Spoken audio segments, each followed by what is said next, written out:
Susulan pemecatan Datuk Seri Anwar Ibrahim, Perdana Menteri berkata kebenaran mengenai tindakan kerajaan dan UMNO memecat Datuk Seri Anwar akan terserlah apabila kesnya dibawa ke mahkamah. Kita akan lihat kerana setakat ini mereka masih tidak percaya tentang apa yang kita telah kata. Tetapi akhirnya mungkin apabila diadakan perbicaraan, maka perkara-perkara akan didedah dan mungkin pada ketika itu mereka akan lebih percaya.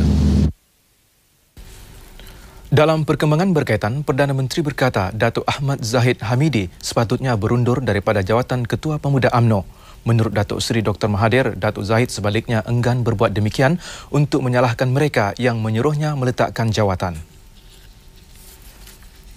Dia tahu bahawa kalau sekarang kepada MT, kemungkinan ialah dia dipecat. Jadi dia nak guna itu sebagai menyalahkan MT. Dia punya strategi dia sama dengan Datuk Seri Anwar lah. Datuk Seri Anwar sepatutnya undur diri, tapi dia nak suruh kita pecat dia. Dan bila kita pecat dia, dia kata ini adalah sesuatu ketidakadilan. He should have resigned. Well, he should have resigned. Datuk Seri Dr. Mahathir berkata demikian ketika ditanya mengenai kenyataan Datuk Zahid yang mahu kedudukannya sebagai Ketua Pemuda ditentukan Majlis Tertinggi MT. Kebanyakan pemimpin pemuda UMNO mahu Datuk Zahid meletakkan jawatan kerana berpihak kepada Datuk Seri Anwar yang dipecat daripada Kabinet dan parti. Datuk Zahid Khamis lalu menegaskan beliau tidak akan meletakkan jawatan, sebaliknya menyerahkan kepada MT untuk menentukannya.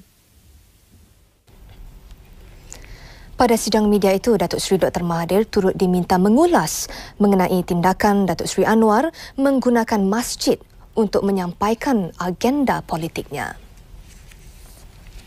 Ya, dulu semasa dia ada dalam kerjaan, dia sendiri berkata bahawa masjid tidak harus diguna untuk kepentingan politik. Tetapi jelas sekali bahawa pendiriannya bukan atas prinsip tetapi atas opportunity.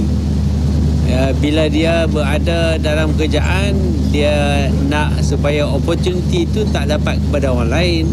Tetapi bila dia ada di luar daripada kerjaan, dia nak opportunity itu. Jadi dia opportunis.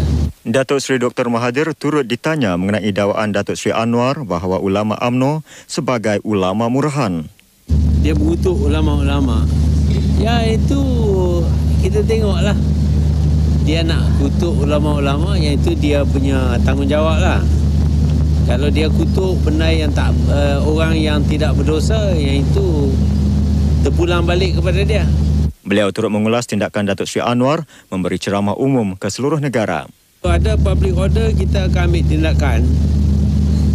Tapi kalau benda tu peaceful, kita tak ambil tindakan lah.